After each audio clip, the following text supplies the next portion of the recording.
Bueno, muy buenas noches para todos. ¿Sí? A continuación les voy a hablar, ¿sí?, de las series de Fourier, ¿sí?, aplicadas, ¿sí?, para la resolución de la ecuación de calor. ¿Sí? Inicialmente el artículo de que consta, ¿sí? A través de las series de Fourier lo que nosotros deseamos encontrar, ¿sí?, es el flujo de calor dentro de dos cuerpos, teniendo en cuenta la transferencia de energía de entre un punto A un punto B. ¿Sí? Esto se utiliza demasiado, ¿sí?, para este tipo de comportamientos, y actualmente ese tipo de ecuaciones es utilizado, ¿sí?, para determinar la temperatura interna de la Tierra a través de su comportamiento de la superficie, ¿sí?, tal como se puede apreciar en la imagen que estamos observando. ¿Sí? ¿Con qué fin se utiliza esto? Con el fin de evaluar los cambios de temperatura que sufre el núcleo, ¿sí?, y teniendo en cuenta el comportamiento del calentamiento global, que es un tema a evaluar a través de estas mismas series de Fourier. Entonces, inicialmente el problema de qué consta, ¿sí? Esto se establece con el objetivo de hallar el valor de la temperatura interna de la Tierra a partir del comportamiento de la superficie de esta misma. Para ello se establecen dos condiciones para validar dicha transferencia, ¿sí? Bueno, entonces, esto sucede, ¿sí?, cuando estamos hablando de un flujo estacionario, ¿sí?, que es el concepto inicial del artículo.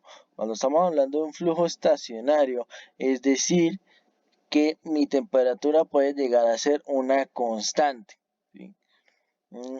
¿Sí? Y que el comportamiento dentro de esta ecuación simplemente se denota de que mi temperatura es solamente la suma de una transferencia dentro de una condición inicial y una condición de un contorno, ¿sí? Es decir, yo conoceré algún cálculo, yo conoceré la temperatura interna y la temperatura externa, ¿sí? Y simplemente para calcular dicha transferencia, simplemente hago una sumatoria de esas dos temperaturas, ¿sí?, estigmatizando que mi flujo de tiempo es infinito, ¿sí? Algo que se debe tener en cuenta acá. Entonces, el tiempo se debe considerar dado que el flujo de temperatura varía teniendo en cuenta la distancia del radio. Eso es un punto que va ajeno a lo que se establece dentro del artículo. ¿Por qué? ¿Sí? Porque sabemos que el cambio de temperatura se aprecia, va a ser un poco más realista, se aprecia teniendo en cuenta el radio, la distancia de dicho radio. ¿Listo? O, o teniendo en cuenta una distancia X. ¿Sí? Durante el flujo extensional el cambio de las condiciones varía. Entonces, ¿con eso qué quiere decir? Entonces, de acuerdo a lo que manifiesta Fourier, ¿sí?, inicialmente se tiene esto, donde yo voy a tener una condición de R de una temperatura inicial de una simetría esférica, ¿sí? Dicha temperatura es una función de distancia radial y del tiempo. Cuando esta misma se calienta, es decir, cuando este radio externo que yo tengo se calienta, ¿sí? ¿Sí? Se calienta a una temperatura T sub 0, que va a ser la temperatura inicial con la que va a partir. Al mismo tiempo es sumergida en un recipiente con un agua a una temperatura T sub S, es decir, ya tengo otra temperatura adicional. Ya la condición del entorno cambia teniendo en cuenta el radio y el tiempo, ¿sí?, que eso va a ser equivalente al T sub S, ¿sí? Pero ahora, ¿qué pasa cuando yo estigmatizo el tiempo y lo dejo como una temperatura infinita? Es decir, que no va a tener impacto dentro de la resolución de la ecuación, ¿sí? Para eso, entonces voy a tener que la temperatura, ¿sí?, inicial, ¿sí?, va a ser devaluada a través del radio, ¿sí?, y un flujo estacionario que va a ser igual a la temperatura T sub S, ¿sí? Es decir, yo lo que deseo hallar es que el comportamiento de la condición inicial sea igual al comportamiento de la condición del contorno. ¿Sí? Eso es lo que deseamos analizar. ¿Sí? Para ello que nosotros debemos apreciar, ¿sí? El radio va a ser una función diferente a la del tiempo, ¿sí? Para que esto no tenga mayor implicación directa, ¿sí? Como nosotros podemos apreciar acá. Voy a tener una función f sub n para mi radio y una función f g sub n para el tiempo, ¿vale? Eso va a ser por mi condición de contorno, ¿sí? En este caso mi condición de contorno va a ser la de t sub s, ¿sí? Pero ahora, aquí es donde viene la parte inicial, ¿sí? Mi condición inicial, ¿sí? Que es cuando yo ya he sumergido dicha esfera dentro del agua, ¿sí?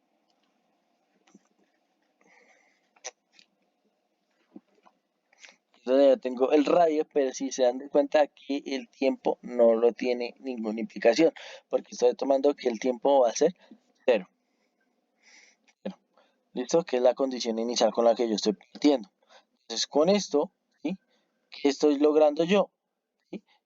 Dentro de un punto de una distancia R de la esfera, en un instante del tiempo, ¿sí?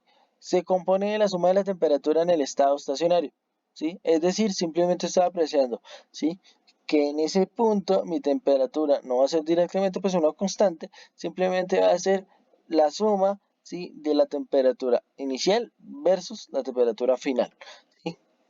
Y esto es seriamente que converge rápidamente del estado transitorio. ¿Listo?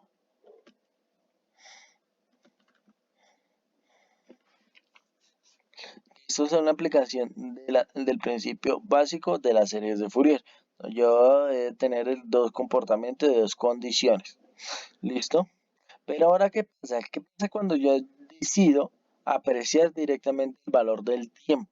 ¿Sí? Es decir, cuando ya no es un flujo estacionario, ya mi tiempo no es infinito. Cuando ya el tiempo directamente lo que hace es que voy a apreciar en cuánto tiempo va a tener una temperatura X en dicho punto X dentro de una distancia del radio. ¿Listo? Para ello nosotros que utilizamos las series de Fourier complejas. ¿Sí? Con esto se aprecia directamente más y se es más realista el valor del tiempo. ¿Listo? Aunque esto es algo inicialmente con lo que se parte. ¿Sí?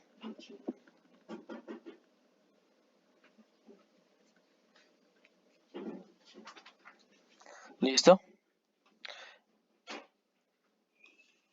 Pero como el problema de tener una medida del tiempo definida, asumimos que esto va a ser por un año. Es decir, nosotros estamos apreciando inicialmente que en el tiempo yo tengo una medida definida por un año. ¿Cuánto tiempo va a ser la transición de temperatura dentro de ese mismo año? ¿Sí?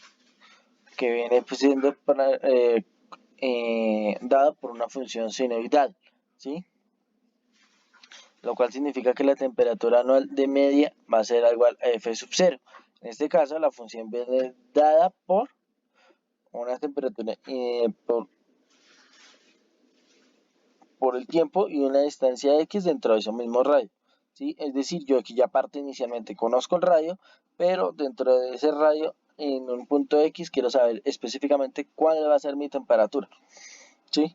Esto se utiliza muchísimo para situaciones esféricas, ¿sí? Y situaciones implicadas dentro de la Tierra asociadas al tema de determinar cómo va siendo el impacto del calentamiento global sobre el núcleo de la Tierra.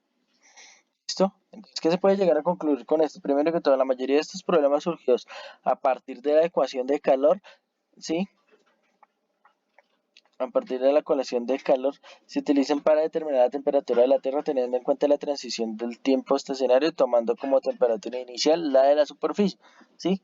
O sea, únicamente estoy haciendo una sumatoria de una temperatura inicial versus una temperatura final, ¿sí? De igual también Fourier permite desarrollar la ecuación de calor para diferentes superficies teniendo en cuenta dentro de sus condiciones de frontera el tiempo y la medida de nuestro objeto. Es decir, yo aprecio directamente el cambio específico de una temperatura en un punto X, ¿sí? Acorde a una medida de tiempo establecida o una medida de tiempo como lo observamos anteriormente. Entonces, básicamente es lo que se centra directamente el proyecto, ¿sí? Este es el mecanismo para poder calcular las series de Fourier, para poder calcular la ecuación de calor a través de las series de Fourier. Muchas gracias.